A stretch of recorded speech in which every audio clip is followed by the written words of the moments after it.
My mother-in-law, without asking for permission, dropped off 3 children from my sister-in-law's family at our quiet home on the edge of town, and left immediately.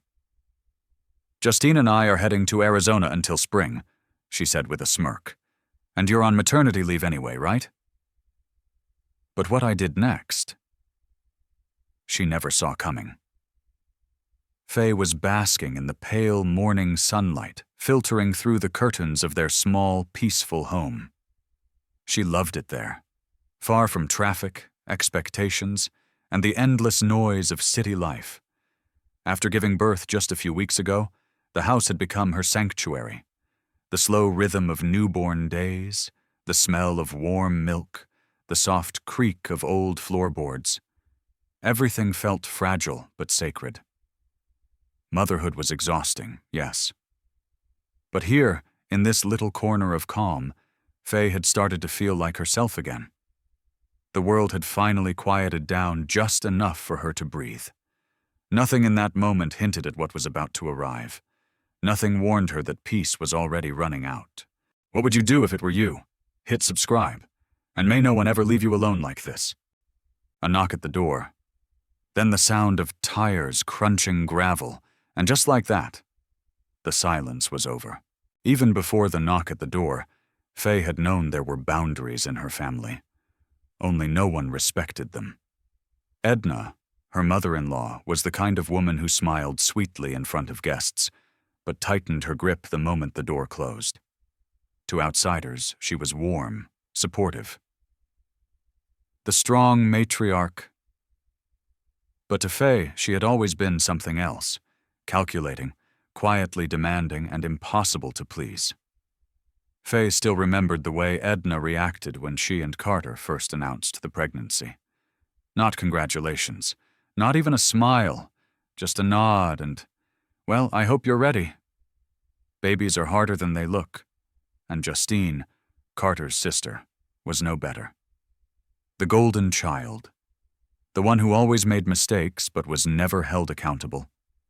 3 kids with 2 different fathers, an on and off relationship with responsibility. And yet, Edna treated her like a fragile porcelain doll. Justine has been through so much, Edna would say. You should help her when you can. That's what family does. Help her? Faye had helped more times than she could count. Babysitting when Justine ran off for weekends, covering for her at family dinners, swallowing words, silencing herself. Because Carter asked her to be the calm one. Because Edna expected it. Because no one ever asked Faye how much she could take. But since the baby was born, Faye had promised herself things would be different. She would set limits. She would speak up. She just didn't expect the first test would come in the form of 3 children on her doorstep. And no warning at all. The knock at the door wasn't loud. Just 2 sharp taps, enough to slice through the quiet. Faye froze. It was too early for deliveries, and no one ever visited. Her chest tightened as she stood, heart thudding. She peeked through the curtain. And there she was. Edna, standing at the front steps, wearing a tailored coat, her gray hair pinned in its usual tight bun. Behind her, the trunk of a black SUV stood open. Faye opened the door slowly. Edna? Morning, dear. Edna beamed, as if she had every right to be there. I brought the kids. Faye blinked. What? At that exact moment, the car door slammed shut, and 3 children began climbing out. Miles, 6 curious eyes and a toy car in hand. Ren, 4, clutching a stuffed rabbit, and Luca, barely 3, already whining about being cold. They're Justine's, Edna said breezily. Justine and I are flying to Arizona for a few weeks. You're on maternity leave anyway. Perfect timing. Faye stepped outside. Wait, no one told me. I can't. Oh, don't fuss, dear. They're good kids. Just keep them alive, Edna laughed. She pulled out 2 oversized duffel bags and plopped them at Faye's feet. I've packed snacks and tablets. You'll figure it out. But Edna ignored her. The flight's in 2 hours. We'll be back before spring. Maybe. And before Faye could finish a sentence, Edna was already in the car. The engine roared, the door slammed shut, and she was gone. Faye stood there, stunned. Cold wind brushed against her skin. The three children stared up at her, expectant, confused, already fidgeting. Inside, her newborn began to cry. Faye barely managed to get everyone inside before the first flakes began to fall. She helped the kids take off their coats, set the duffel bags by the wall, and rushed to pick up her crying newborn. Her arms ached already. Her head throbbed. She hadn't even had breakfast. The kids wandered the house like they owned it. Miles was already pressing buttons on the TV remote. Wren pulled books off the shelf, tossing them on the floor. Luca stared at the baby, then at Faye, and mumbled, "I'm hungry." She tried to gather herself, to think. The fridge was nearly empty. She had planned to shop the next day. There was a half carton of eggs, some bread, a container of yogurt, and not much else. Faye pulled out what she could and made the children a quick meal. They complained about the food. One refused to eat. Another spilled juice on the floor. Her newborn started wailing again. And that's when the wind began to howl. She glanced out the window. Snow was falling faster now, thickening by the minute. The sky had turned gray and heavy, pressing down on the world outside. She reached for her phone. No service. She walked to the kitchen window, lifted her arm, one bar, then none. The heater hummed. The lights flickered once. Her stomach dropped. She knew the weather forecast had mentioned snow, but this wasn't flurries. It was a storm rolling in, and now she wasn't alone. She had a newborn in her arms. 3 children who weren't hers. No help, no warning, no escape. Faye sat down on the couch and closed her eyes for a moment. Outside, the wind picked up. Inside, Luca had started crying too. By evening, the storm had swallowed the house. Snow clung to the windows like a thick white veil.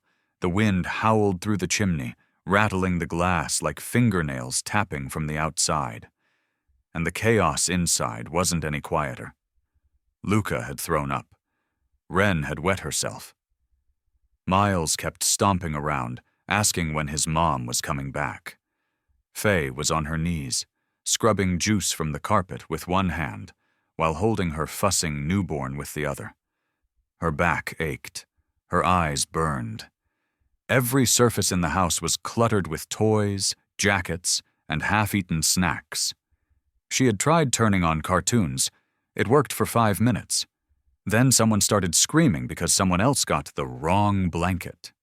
At 7:43 p.m., the power cut. The lights blinked once, then darkness. Faye stood still for a second, her breath caught in her throat. The baby started crying first. Then Wren. Then Luca. She lit a candle with shaking hands, trying to remember where she had put the emergency flashlight. Her phone was at 9%. No signal. The heater was out. The house was already cold. She found 2 extra blankets, wrapped the kids up, and boiled water on the gas stove for hot drinks. Wren was shivering. Luca had a mild fever.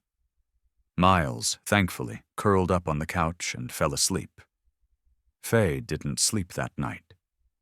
She walked the hallway with her newborn pressed to her chest, whispering lullabies she no longer had the strength to believe in. Every hour she checked on the children.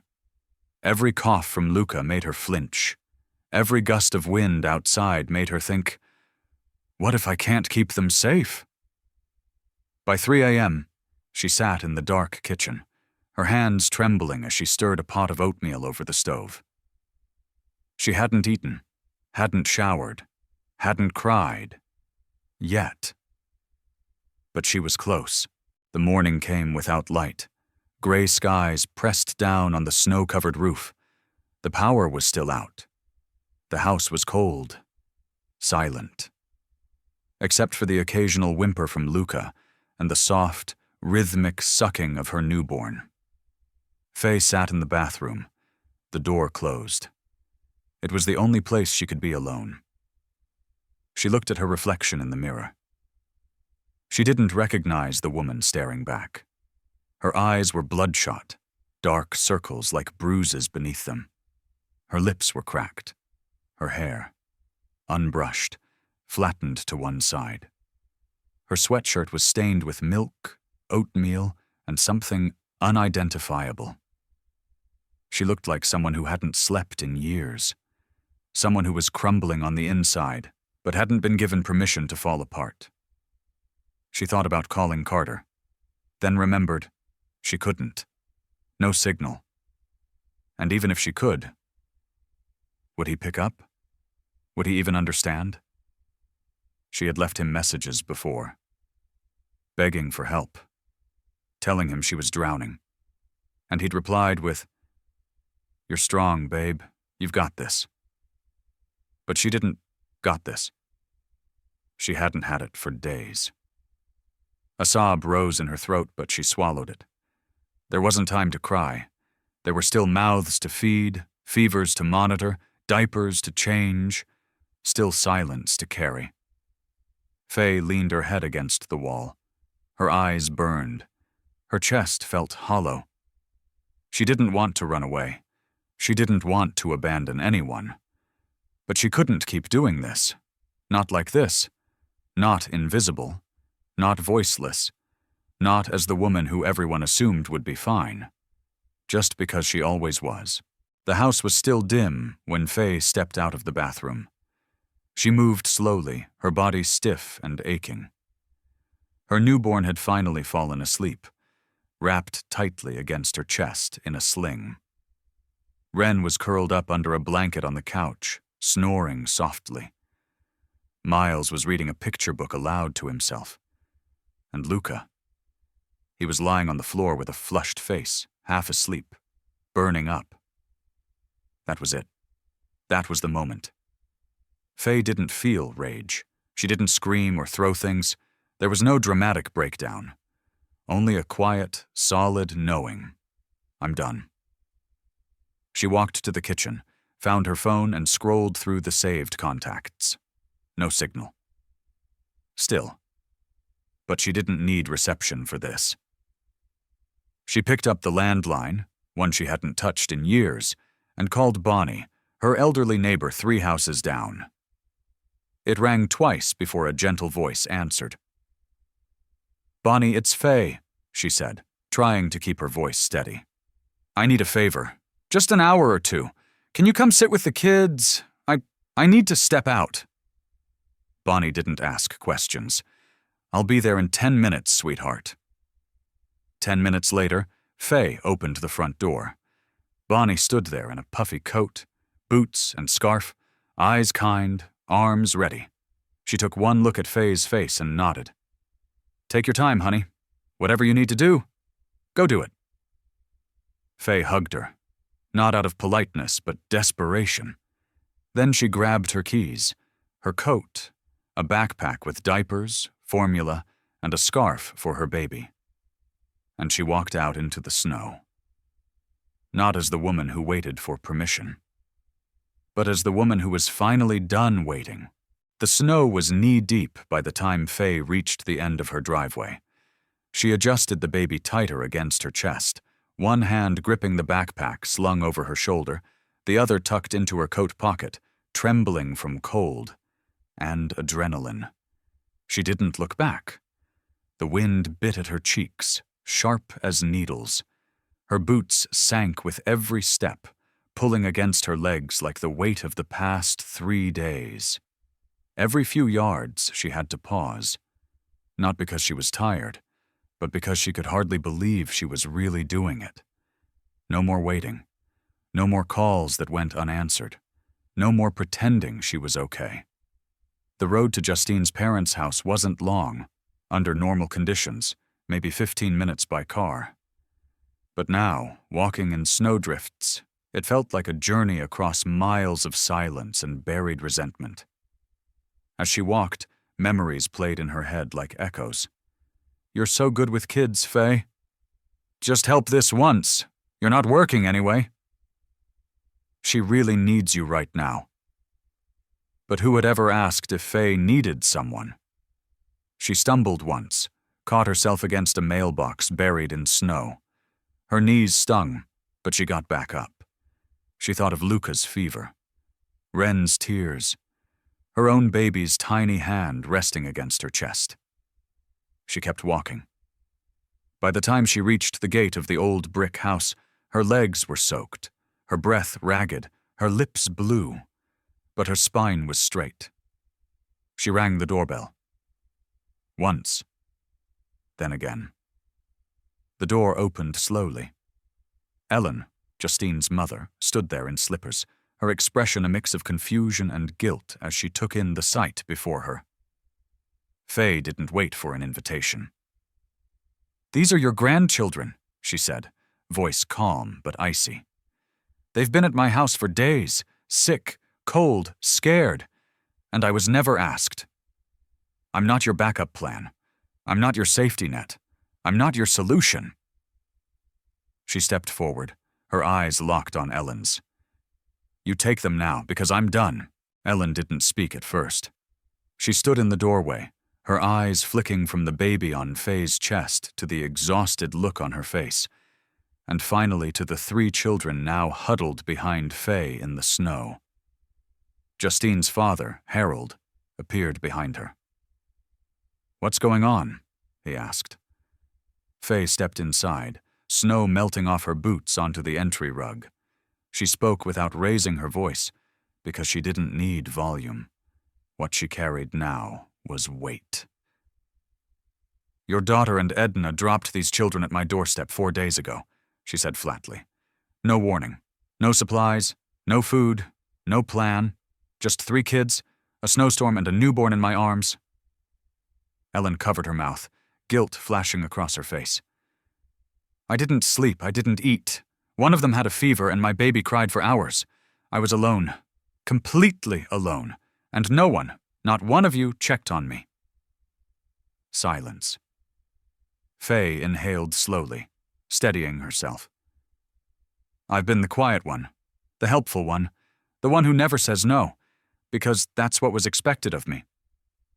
But this broke me." Harold tried to speak, but Faye held up a hand. "I'm not here for apologies. I'm not here to yell. I just want to say this once and clearly." She looked at them both. "You don't get to push me into the background anymore. You don't get to assume I'll carry what you won't. I'm not your fix. I'm not your free babysitter. I'm not invisible." Ellen nodded, eyes brimming with tears. We didn't know it was that bad," she whispered. "You didn't ask." Faye gently guided the 3 children inside, helped them take off their wet coats, and kissed each of their foreheads. Not out of duty, out of closure. "They're safe now. They're not my responsibility anymore, and I'm taking my child, and my peace, back." She turned toward the door, pausing only once. "If Justine ever wants to be a mother, she should come home and act like one."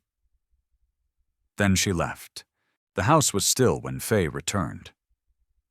Bonnie had left a note on the kitchen table. "Everyone's asleep. Call me if you need anything. You did the right thing." Faye exhaled, her breath shaky. She peeled off her wet coat, checked on her sleeping baby, and stood for a long moment in the center of the living room. Everything looked the same. But she wasn't.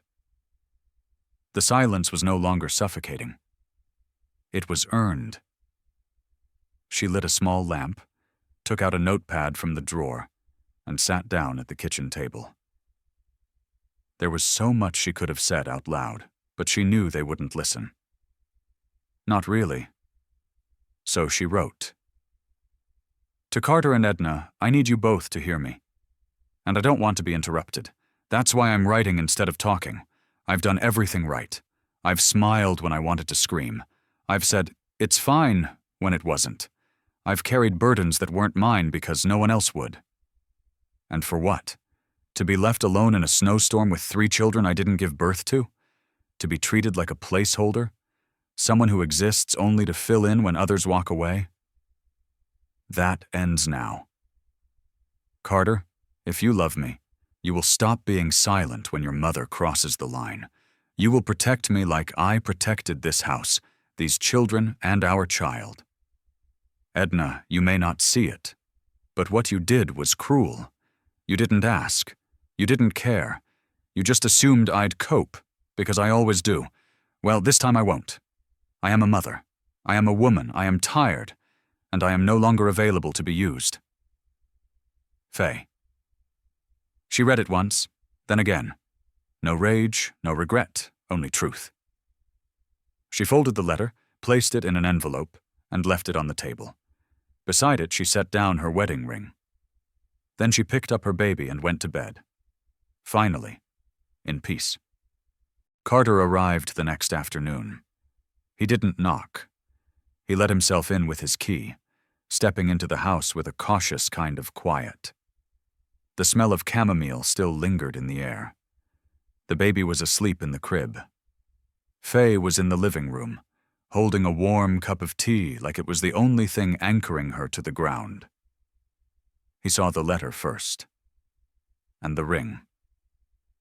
He stood there for a long time, reading every word, twice. Then he walked in slowly, stopping just short of where she sat. "You meant every word?"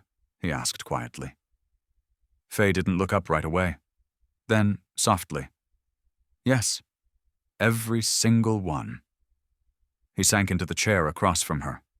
He looked tired, but different, less distracted, more aware, like something had shifted behind his eyes. "I was wrong," he said. "I thought you could handle anything because you always did. I never stopped to ask if you should have to." Faye said nothing.